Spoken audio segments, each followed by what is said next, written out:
étant donné que c'est sous le sceau du secret et que c'est en secret qu'on a eu à faire les choses, disons, dans le couvent, bon, je ne peux pas dévoiler ce qui a été dit. Mais en tout état de cause, le président Azanahi a été interrogé sur ce qui lui est reproché, à savoir atteinte à la sûreté de l'État, incitation à la rébellion. C'est les deux chefs d'inculpation. C'est autour de ça que les questions ont tourné. Et puis bon, il a répondu de la plus belle manière. Et puis bon, il s'est défendu en présence de son avocat que je suis. Est-ce que vous êtes optimiste? Je suis optimiste parce que véritablement le dossier est vide. Il n'y a aucun élément probant susceptible de l'impliquer dans la tentative de coup d'État. Il n'y a rien. Parole d'avocat? Parole d'avocat. Je me bats pour que ce soit un non-lieu et que ça n'aille même pas devant la juridiction. La suite, c'est quoi donc? La suite, c'est qu'on va attendre, n'est-ce pas, que la commission d'instruction puisse finir, puisqu'ils sont nombreux. C'est si fini qu'ils vont prendre une décision pour chacun d'entre eux. Ceux qu'on va libérer pour infraction non constituée, donc pour après un non-lieu, ceux qui seront retenus comme présumés et coupables, on va les envoyer devant la juridiction de jugement qui, elle, va approfondir maintenant à la barre l'enquête que la police a commencé, approfondie par la commission d'instruction. Ils vont achever et donner les condamnations ou faire les acquittements qu'il faut s'il y a lieu.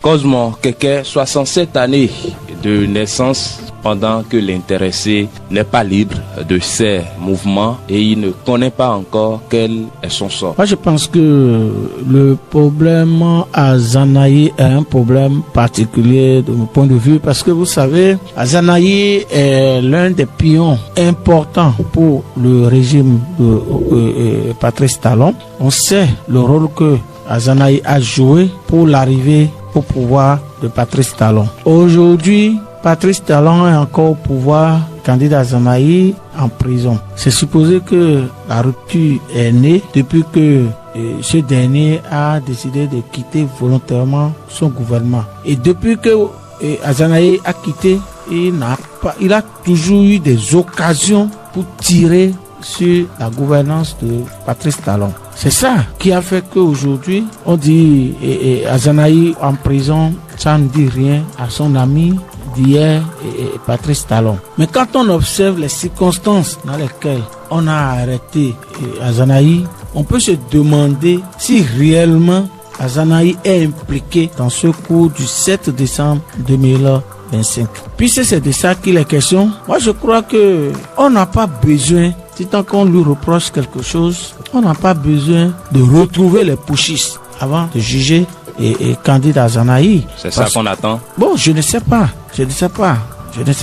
Parce que nous savons qu'il y a beaucoup qu'on a considéré comme des gens qui ont fait apologie de coup d'État, qu'on a arrêté dans les mêmes conditions, mais qui sont jugés déjà, qui connaissent leur sort aujourd'hui. Mais pour le cas de Azanahi, je ne sais pas pourquoi on a envoyé le dossier à l'institution. Et c'est parce que on attend qu'on retrouve les putschistes pour voir son niveau d'implication dans le dossier avant de le juger. Est-ce que c'est ça? Ou bien on va le garder en prison pendant des années et après trouver qu'il n'en est pour rien et le libérer. Moi je pense que on aurait mieux fait de le juger. Ce qu'on lui reproche dans le dossier, qu'on le juge, qu'il soit fixé sur son sort, c'est plus mieux que de le garder longtemps en prison et qu'un matin, qu'on dise qu'on ne lui trouve pas de charge ou bien au bénéfice de doute, qu'on le libère. Ce serait dommage pour ce dernier. Parce que là où moi j'attendais qu'on pouvait arrêter candidat Azanahi, les sujets sur lesquels je m'attendais qu'on l'arrête, on ne l'a pas arrêté sur ces sujets. Et c'est pour un fait qui est peut-être arrivé pratiquement vers la fin du mandat du président Patrice Talon qu'on choisit d'aller le prendre. Comme on le dit, quand un dossier se trouve dans les mains de justice, il faut éviter de trop en parler. Mais néanmoins, nous pouvons quand même analyser les faits compte tenu des charges qu'on a dit, qu'on lui reproche. La question que l'opinion se pose, c'est pourquoi Candide Azanahi n'a pas été arrêté? Pourquoi Candide Azanahi n'a pas été arrêté jusqu'à ce que nous avons assisté à cette arrestation? Pensez-vous que c'est une occasion que Patrice Talon a trouvée pour mettre la main sur Candide Azanahi qui dérangeait depuis à travers ces prises de parole? Moi, je pense que ça ne devrait pas être. On ne devrait pas profiter d'une situation pour arrêter quelqu'un d'un fait dans le passé. Parce que vous savez, effectivement, dans le temps, tel qu'on a arrêté les gens dans le pays, les gens se demandaient, mais lui, Candide Azanahi, avec tout ce qu'il dit là, pourquoi on ne le prend pas? Et d'autres avaient tendance à croire. Des gens comme moi, par exemple, avaient tendance à croire que tout ce que Azanahi faisait, c'était de mèche avec le pouvoir en place. Mais si la situation du 7 décembre n'arrivait pas, ça suppose qu'on n'aurait pas trouvé d'argument pour arrêter Azanahi. Si on ne nous a fait même pas qu'il a un lien avec cette histoire. Mais c'est dans la foulée de cet événement qu'on l'a pris. Aujourd'hui, on peut nous dire que oui, c'est parce qu'on le soupçonne d'être mêlé à ce coup. Et c'est pour ça que le dossier est envoyé en instruction. Et moi, je crois que c'est un peu comme quelqu'un qui veut tuer son chien et qui l'accuse de rage. Parce que Azanahi a dit beaucoup de choses dans le pays. Et à aucun moment, le président Patrice Talon et ses collaborateurs, je vais dire, n'ont pas trouvé des moyens pour mettre la main sur Azanahi. Et pourquoi c'est à cette occasion-là qu'il faut l'arrêter? J'ai comme impression qu'on veut lui coller une situation pour le garder à vie en prison. Une affaire de coup d'État, c'est pas une mince affaire. Donc, si on le prenait par exemple dans le cas de il a parlé, il a dit des choses contre le gouvernement, il a dit des choses contre Patrice Talon, bon, on peut dire, on peut vite trouver des moyens, le juger, et puis peut-être 2 ans, un peu comme on a fait à Steve, le jeune qui a fait sa revue là. Qu'on appelle Frère Onvi. Frère Onvi, voilà. C'est-à-dire, il serait jugé tel que Onvi est jugé. Mais aujourd'hui, si on a envoyé le dossier à l'instruction, c'est que on veut compliquer la vie à Azanahi. Et ça n'a pas raté. Vous avez vu, je l'ai dit tantôt, tout ce qu'on a pris dans le cadre de cette affaire, même le député a été déjà jugé. Les journalistes qu'on a considérés comme des gens qui ont fait apologie de coup d'État sont déjà jugés, ils sont déjà fixés sur leur sort. Mais le dossier Azanahi est envoyé à l'instruction tout simplement parce que on ne veut plus voir un monsieur comme Azanahi continuer à parler dans le pays. Et c'est justement ce que notre confrère Marcel a dit. C'est dit, Azanahi est devenu quelqu'un qui dérange dans le pays et il dit ce qu'on ne veut pas entendre. Les gens disent dans le pays, c'est pour cela qu'on a trouvé un moyen pour le caser là où il est aujourd'hui.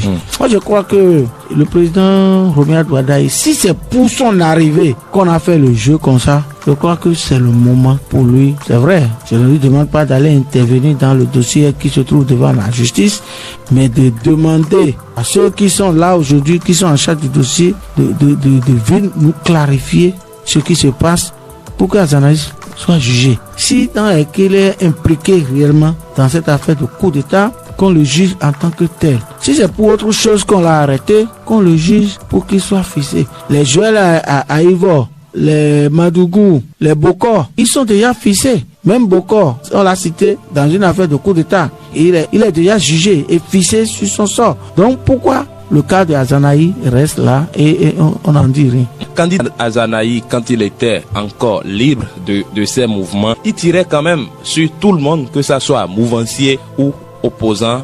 N'est-ce pas l'une des raisons pour lesquelles le silence des Béninois, des acteurs politiques est aujourd'hui? Non, je ne pense pas. Ça ne peut pas être la raison. Parce que, et vous savez, le contexte béninois aujourd'hui empêche les gens de parler. Et c'est d'ailleurs pour que les gens cessent de garder le silence que mon cher frère ami Vigile demande aux vendeuses d'Akassa aussi de parler. Non, ce n'est pas la raison fondamentale. La raison fondamentale, c'est que aujourd'hui dans le pays, tout le monde a peur. Tout le monde a peur. Même ce que nous disons ici aujourd'hui, on ne sait pas si on n'était pas journaliste, si nous ne sommes pas journalistes, comment on peut interpréter nos propos ici. Peut-être à la fin de cette émission, quand elle sera diffusée, on peut aller prendre l'émission et dire voilà des gens, on leur dit de se taire, ils ne veulent pas se taire. Donc il faut trouver quelque chose et leur coller maintenant pour que on puisse trouver quelque chose et les garder comme c'est eux qui veulent défendre maintenant Azanaï. Il faut les envoyer vers Azanaï. Je ne le souhaite pas pour nous, je ne le souhaite pas pour notre pays. Mais je sais que dans le pays aujourd'hui, ce n'est pas le fait que Azanaï tirait sur tout le monde que personne ne veut s'intéresser à son dossier. Non. Azanaï, ce qu'il disait, pour certaines personnes, tout ce qu'il disait était vrai. Était vrai. Quand vous voyez, même, on dirait que Azanaï était comme un apôtre. Ou bien je ne sais pas comment je vais le qualifier. C'est-à-dire, il annonce. Un évangéliste. Il annonce l'événement. Il dit, voilà, vous avez vu ce qui se passe là. Avec le temps, voilà ce que vous aurez comme conséquence. Le prophète. Voilà, comme un prophète. Il était comme un prophète. Et on se demande, mais voilà un monsieur qui n'est pas avec ces gens-là, mais qui a le fil de l'événement, de tout ce qui se passe dans le pays. C'est-à-dire, il est annonciateur de tout ce que le régime de Patrice Talon fait. Et quand il dit, quand vous observez, ça se réalise. Ça suppose quoi? Ça suppose que Azanaï connaissait déjà le plan. Puisqu'il était au début des choses, il connaissait le plan et le fait qu'il annonçait le plan de Patrice Talon peut-être n'a pas plu à ce dernier. Ouais, c'est pour cela que, bon, on a dit, il a cherché. Mais comment, je dis, par quel moyen il faut l'arrêter? Parce que déjà, on trouve que tout ce qu'il dit là, il n'est pas encore sous le coup de la loi. Maintenant, par quel moyen il faut l'arrêter? Donc, on a trouvé la belle occasion maintenant pour l'arrêter. Et aujourd'hui, si personne n'en parle, c'est parce que personne ne veut être responsable de quelque chose dans le pays. Bon, si Azanaï, qui était hier ami à Patrice Talon, qui à un moment donné n'est plus avec lui, est gardé en prison, a été arrêté sous Patrice Talon et gardé en prison. Bon, pour beaucoup, c'est leur affaire. Ils n'ont qu'à aller gérer entre eux. C'est exactement ce que beaucoup de Béninois disent aujourd'hui. Patrice Talon, je me rappelle encore, pour l'arrivée de Patrice Talon au pouvoir, j'ai entendu le candidat Azanaï dire le 6 avril, c'était 2016, si Yahi Boni ne descend pas, il ira le chercher à Tchaourou ou bien dans le trou où il va se retrouver. Il disait ça pour qui? Pour Patrice Talon. Maintenant, voilà que Yahi Boni qui voulait aller dénicher dans son Tchaourou, le 6 avril, même avant le 6 avril, a déposé le tablier.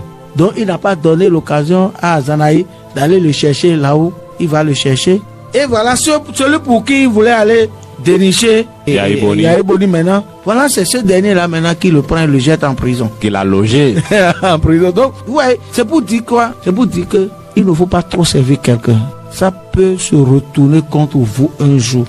Et c'est le revers de médaille que Azanaï est en train de voir. Parce que pendant longtemps, il a travaillé pour l'arrivée de Patrice Talon. Et voilà, avant que Patrice Talon ne finisse, il a logé en prison.